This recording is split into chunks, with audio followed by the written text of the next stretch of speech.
ನಮಸ್ಕಾರ ವೀಕ್ಷಕರೇ, ನಮ್ಮ ಯೂಟ್ಯೂಬ್ ಚಾನಲ್ಗೆ ನಿಮ್ಮೆಲ್ಲರಿಗೂ ಆತ್ಮೀಯವಾದ ಸ್ವಾಗತ. ಪಿಂಚಣಿ ಹಣದ ಬಗ್ಗೆ ನಾನು ಇವತ್ತು ಸಂಪೂರ್ಣವಾದ ಅಪ್ಡೇಟ್ ಅನ್ನು ನಿಮಗೆ ಕೊಡುತ್ತೇನೆ. ಮತ್ತು 3-4 ತಿಂಗಳಿಂದ ಪಿಂಚಣಿ ಹಣ ಬಂದಿಲ್ಲ ಎನ್ನುವವರೆಗೆ ಈ ವಿಡಿಯೋ ಬಹಳ ಮುಖ್ಯವಾಗಿರುತ್ತದೆ.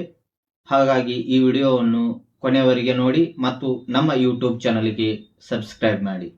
ವೀಕ್ಷಕರೇ, ಮೊದಲನೆಯದಾಗಿ ಪಿಂಚಣಿಯ ಅಪ್ಡೇಟ್ ಇವತ್ತಿನ ಪ್ರಕಾರ 5ನೇ ತಾರೀಕಿಂದ 10ನೇ ತಾರೀಕಿವರೆಗೆ ಪಿಂಚಣಿ ಹಣ ರಿಲೀಸ್ ಆಗಿದೆ. ಹಂತ ಹಂತವಾಗಿ ಎಲ್ಲ ಖಾತೆಗಳಿಗೆ ಜಮೆ ಆಗುತ್ತಿದೆ ಡಿಬಿಟಿ ಮುಖಾಂತರ.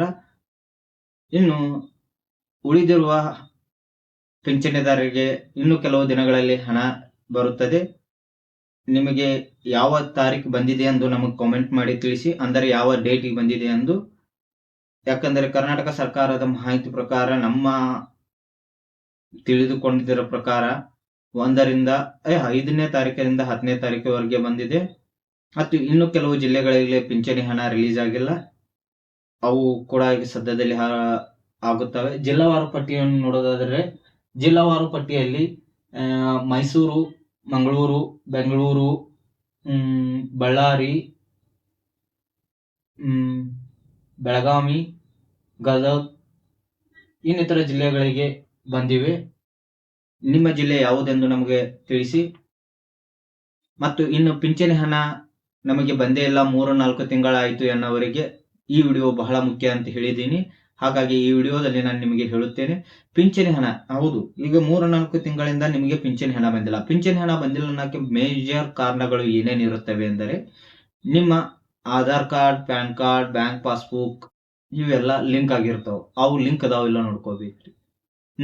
ಈಗ ನಿಮ್ಮ Aadhaar card, bank passbook link ಇರಬೇಕ್ರಿ. ಮತ್ತೆ ನಿಮ್ಮ ವೋಟರ್ ಕಾರ್ಡ್ಗೆ ನಿಮ್ಮ ಫೋನ್ ನಂಬರ್ಗೆ ಲಿಂಕ್ ಇರಬೇಕ್ರಿ. ಈಗ ಗೌರ್ಮೆಂಟ್ ಕೆಲವು ರೂಲ್ಸ್ಗಳು ಅದಾವ, ಅದ್ರಾಗ ಯಾವ್ದಾದ್ರು ಒಂದು ಪ್ರಾಬ್ಲಮ್ ಐತೆ ನೋಡ್ರಿ. ಇನ್ನು ಮೇಜರ್ ಆಗಿ ದೊಡ್ಡ ಪ್ರಾಬ್ಲಮ್ಗಳು ಏನಿರ್ತಾವ ಅಂದ್ರೆ, ನಿಮ್ಮ ಈಗ ಸದ್ಯದಲ್ಲಿ ಕರ್ನಾಟಕ ಸರ್ಕಾರದಿಂದ 32,000 ಇನ್ಕಮ್ ಒಳಗಿತ್ತಂದ್ರ ಅಷ್ಟ ನಿಮಗೆ ಪಿಂಚಣಿ ಹಣ ಬರ್ತವೆ.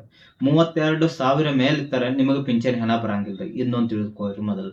ಯಾರಾಗಲಿ ಅಂಗವಿಕಲ ಆಗಲಿ ಅಥವಾ ವೃದ್ಧರಾಗಲಿ, ವಿಧವಾ ವೇತನ ಪಡೆದುಕೊಳ್ಳೋರಾಗಲಿ, ಯಾರೋ ಆಗಲಿ 32,000 ಒಳಗಿರ್ಬೇಕ್ರಿ ನಿಮ್ಮ ಇನ್ಕಮ್ ರೀ. ಅದಕ್ಕೆ ಜಾಸ್ತಿ ಇತ್ತಂದ್ರ ನಿಮಗೆ ಪಿಂಚಣಿ ಹಣ ಬಂದಾಗಿರ್ತೈತ್ರಿ. ಇನ್ನ ಇದಕ್ಕ ಪರಿಹಾರ ಇವೆಲ್ಲ ನನಗೆ ಕರೆಕ್ಟ್ ಅದಾವು, ನಾವು ಏನ್ ಮಾಡ್ಬೇಕ್ರಿ ಸರ್ ಅಂತ ಕೇಳ್ತೇವೆ.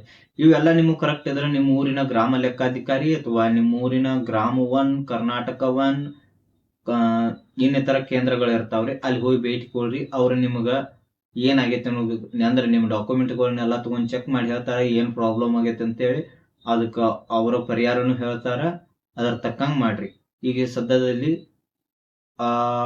ಆಫ್ಲೈನ್ ಸುದೇಕ ಪಿಂಚಣಿ ಪಡೆದುಕೊಳ್ಳೋರ ಡಾಕ್ಯುಮೆಂಟ್ಸ್ಗಳನ್ನು ವೆರಿಫಿಕೇಶನ್ ಮಾಡ್ತಾರತ್ತೆ ಮಾಹಿತಿ ಇದೆ. ಇದು ಎಷ್ಟು ಪ್ರಕಾರ ಗೊತ್ತಿಲ್ಲ. ಇನ್ನ ಕೆಲವು ದಿನಗಳಲ್ಲಿ ಪಿಂಚಣಿ ಹಣ ಹೆಚ್ಚು ಆಗುತ್ತಿದೆ ಅಂತೇಳಿ ನ್ಯೂಸ್ ಐತ್ರಿ. ಅದೆಷ್ಟು ಪರ್ಸೆಂಟ್ ಅನ್ನೋದು ನನಗೂ ನಿಜ ಗೊತ್ತಿಲ್ಲ.